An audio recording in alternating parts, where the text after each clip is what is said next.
Un courant miracle, leçon numéro 33. Il y a une autre façon de regarder le monde.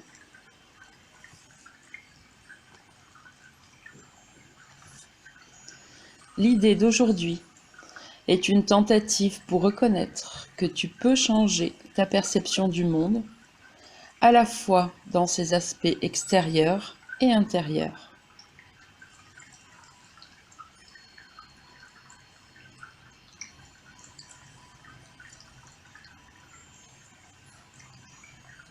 Cinq bonnes minutes devraient être consacrées aux applications du matin et du soir.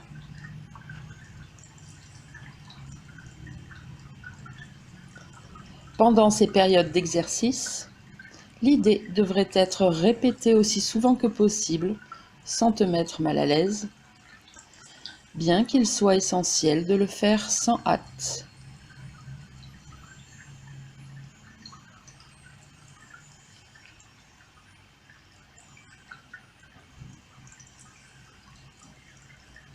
Inspecte alternativement tes perceptions extérieures et intérieures,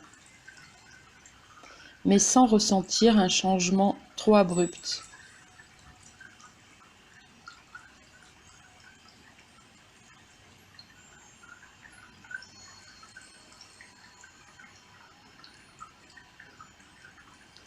Jette simplement un regard désinvolte autour de toi sur le monde que tu perçois comme extérieur à toi, puis ferme les yeux et passe en revue tes pensées intérieures d'une manière tout aussi désinvolte.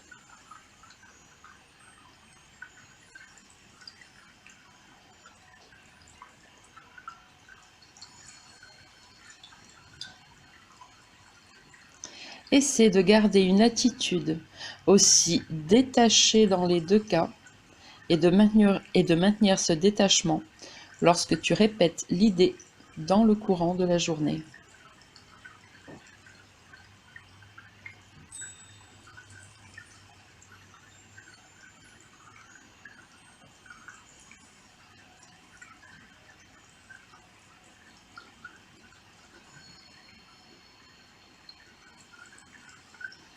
Les périodes d'exercice plus courtes devraient être aussi fréquentes que possible.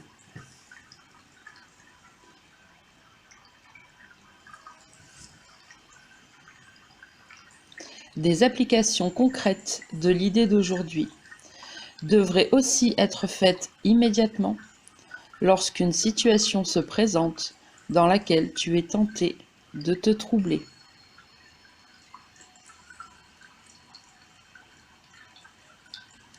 Pour ces applications, dis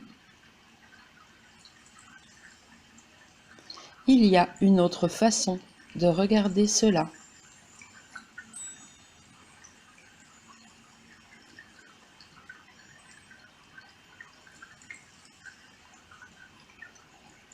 Souviens-toi d'appliquer l'idée d'aujourd'hui dès l'instant que tu es conscient d'un bouleversement.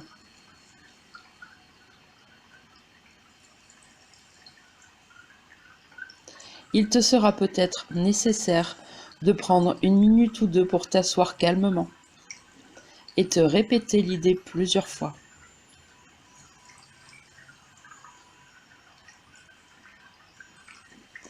Cela t'aidera probablement de fermer les yeux pour cette forme d'application.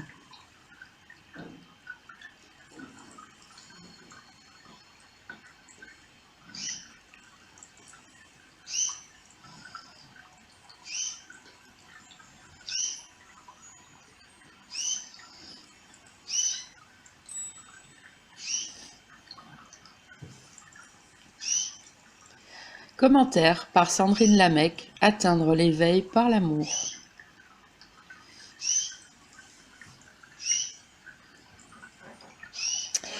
Oui, bien sûr, il y a une autre façon de regarder le monde. Et chacun d'entre vous le sait au travers de certaines expériences, que parfois nous qualifions de bonnes et d'autres fois de mauvaises. Mais cette leçon vous invite à aller encore plus loin que juste regarder différemment un simple événement. Là, c'est du monde dans sa globalité dont il est question. Et cela nous parle implicitement de son but. Oui, le monde, si vous le voyez, tel que l'ego vous le présente, suit un seul but, celui de vous garder endormi. C'est pour cela qu'il a été créé, souvenez-vous. La pensée de séparation a surgi dans une partie de l'esprit.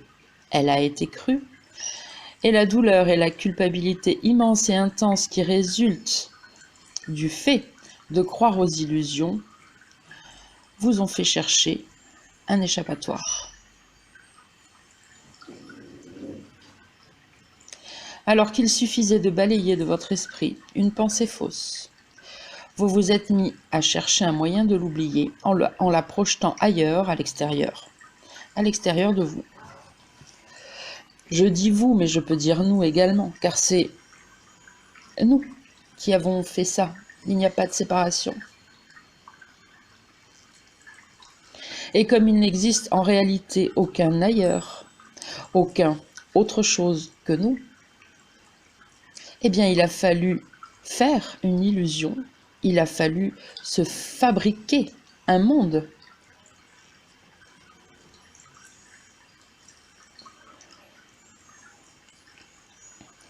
Un petit monde qui nous fait oublier et qui nous fait ne plus rien ressentir provisoirement, comme le font ici l'alcool, la drogue, les histoires d'amour, les vacances, etc., etc. Voilà ce qu'est le monde.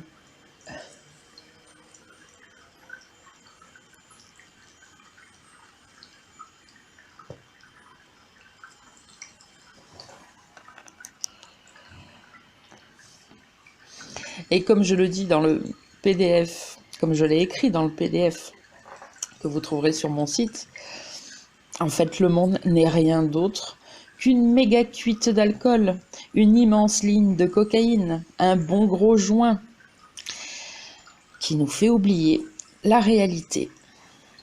Ça vous fait rire ou ça vous choque peut-être. Si ça vous fait rire, vous avez raison, car cette petite et folle idée de séparation que nous avons laissée rentrer dans notre esprit, nous y avons cru. Pourquoi ? Parce que nous avons oublié d'en rire. Cette idée est absurde. Le monde est absurde. Et si vous êtes choqué par cela, je vous garantis que ce n'est pas vous qui êtes choqué, mais bien l'ego auquel vous êtes identifié. Alors, comme ce que pense l'ego importe peu, je vous le redis, le monde est une hallucination, résultat d'un délire collectif, un soir de fête.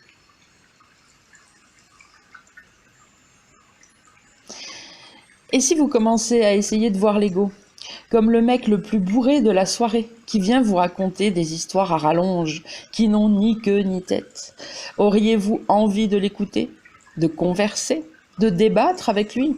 Non, bien sûr, car vous savez que c'est du temps perdu, de l'énergie dépensée pour rien, et que rien, mais rien, ne sortira d'une discussion avec quelqu'un qui n'a pas son esprit clair, n'est-ce pas? Vous n'essayez même pas de le faire changer d'avis quand il dit des âneries. Juste, vous détournez votre attention de lui. Bon, il continue de parler quand même dans son délire. Continuez de l'ignorer et il se fatiguera. Au pire, il continuera à parler tout seul dans son coin. Et pendant ce temps, vous, profitez-en pour vous souvenir de ce que votre cœur sait. Il n'y a pas que ça, il y a autre chose. N'essayez pas de savoir quoi intellectuellement si les questions se bousculent dans votre tête. Restez juste concentré sur ce que vous sentez. Tout cela n'est pas la réalité. Ça ne peut pas l'être. Il y a une autre façon de regarder, oui. Il y a un autre but que vous pouvez trouver au monde, dans le monde. Celui de vous apprendre à aimer tout, car tout est un appel à l'amour oublié. Si vous regardez le monde différemment, vous verrez que chaque chose qui s'y trouve, chaque personne que vous côtoyez, chaque situation que vous vivez est une occasion merveilleuse de vous souvenir que seul l'amour existe en réalité. Une occasion merveilleuse de retourner votre pensée et de rentrer à la maison.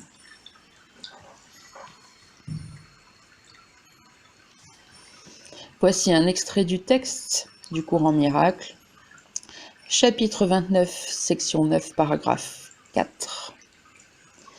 Il ne peut pas y avoir de salut dans le rêve tel que tu le rêves, car des idoles doivent en faire partie pour te sauver de ce que tu crois avoir accompli et crois avoir fait pour te rendre pécheur et éteindre la lumière au-dedans de toi.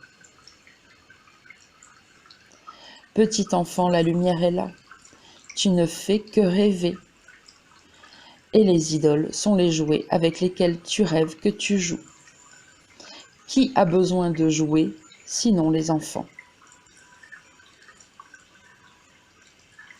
L'erreur du monde est déjà finie, réparée, envolée.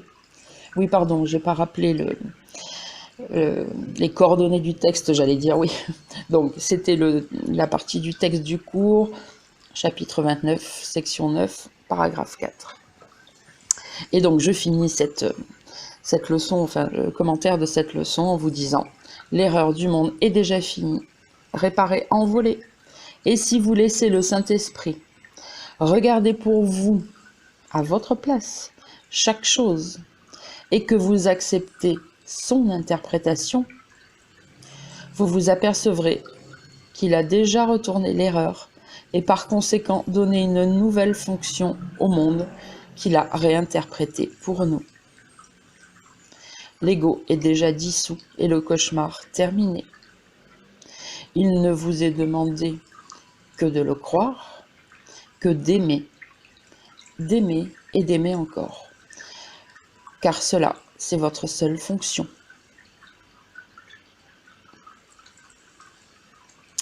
Voilà pour aujourd'hui, mes amis. Prenez soin de vous et de votre esprit. Et à demain pour une nouvelle leçon. Au revoir.